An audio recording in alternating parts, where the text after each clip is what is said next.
Je suis Timoko Doumbia, président directeur général de Cosipsi. Cosipsi est une entreprise qui fabrique les cartons d'œufs et cette entreprise est située dans une banlieue de la capitale économique ivoirienne, c'est-à-dire à Abidjan. Et notre entreprise emploie entre 50 pour la première unité et 100 personnes pour la deuxième unité en termes d'emploi direct. Et en termes d'emploi indirect, nous allons entre 150 et 1500 personnes. Cosipsi a été créé autour des années 1995-96 et cette entreprise a vocation, comme je l'ai dit tout à l'heure, à fabriquer des cartons d'œufs. Alors, qu'est-ce qui nous a poussé à nous engager dans un tel processus?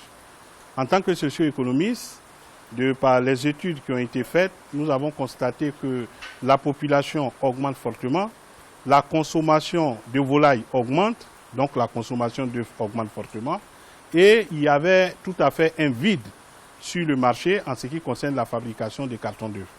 Alors nous nous sommes dit que pour contribuer au développement du pays, il serait important que nous puissions mettre une unité qui soit d'une part susceptible de combler ce déficit, mais d'autre part de faire en sorte que nous puissions apporter de la richesse à travers la création d'emplois pour les jeunes. Nous nous sommes engagés sur le processus qualité.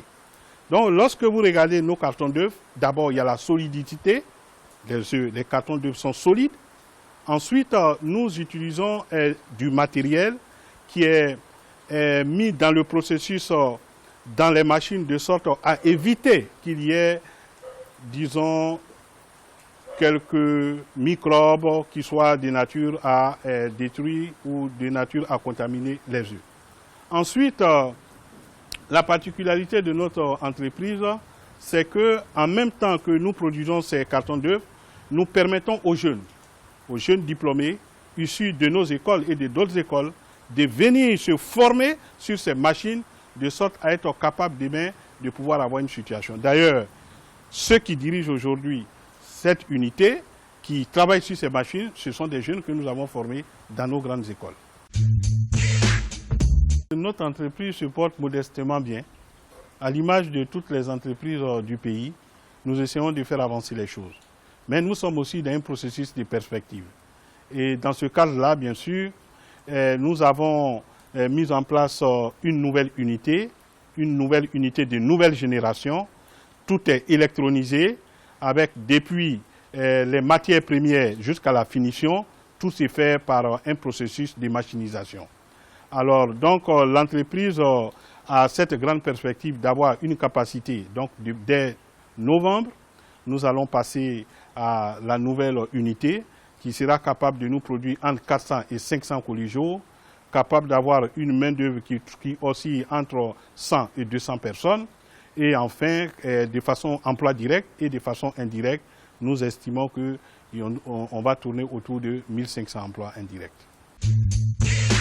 Si nous voulons compétir avec les autres nations, il faut vite que nous passions à l'industrialisation. Fort malheureusement, l'industrialisation nécessite d'abord des compétences.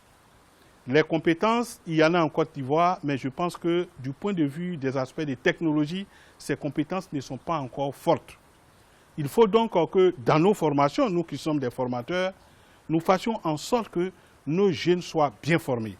Parce que comme je vous l'ai dit, par exemple pour l'unité de la nouvelle génération, nous sommes obligés de faire appel à des gens de l'extérieur, d'abord pour l'installation de l'unité, ensuite pour le renforcement des capacités de nos enfants. Donc il y a nécessité d'abord, pour relever le défi, que nous ayons des formations de qualité, notamment dans le domaine technique et technologique. Le deuxième enjeu, même si vous avez les hommes qu'il faut, même si vous avez la volonté de créer des entreprises, il y a le problème des capitaux qui se posent. Parce qu'à la vérité, les banques n'accompagnent pas les entreprises. Les banques ont peur de courir le risque nécessaire pour que les entreprises puissent bondir pour apporter des ressources à la Côte d'Ivoire. Et ça, c'est un défi important. Je vous assure, pour que vous puissiez obtenir un prêt avec une banque, ils vont analyser toutes les équations risques et finalement, quand on finit de faire le bilan, votre entreprise n'est plus viable. On part toujours des zéros. On part toujours d'un plus petit montant. Mais il faut avoir le courage et il faut persévérer. Donc ce que je demande d'abord aux jeunes, il faut qu'ils aient le courage d'entreprendre. Ça, c'est la première chose. La deuxième chose que je voulais leur dire, il ne faudra pas qu'ils disent que parce que telle personne a réussi dans un domaine, je vais m'y engager sans voir tous les contours. Il faut savoir que lorsque vous montez une affaire, ne vous attendez pas à voir les dividendes de façon immédiate. Il faut se fixer un délai d'au moins 3 ans pour voir les premiers résultats apparaître. Et je terminerai maintenant pour dire aux jeunes, puisque les jeunes n'ont pas de moyens, et puisque les banques ne veulent pas les accompagner, il serait souvent intéressant qu'ils se mettent en groupe de 2 ou 3 pour pouvoir monter leur propre affaire.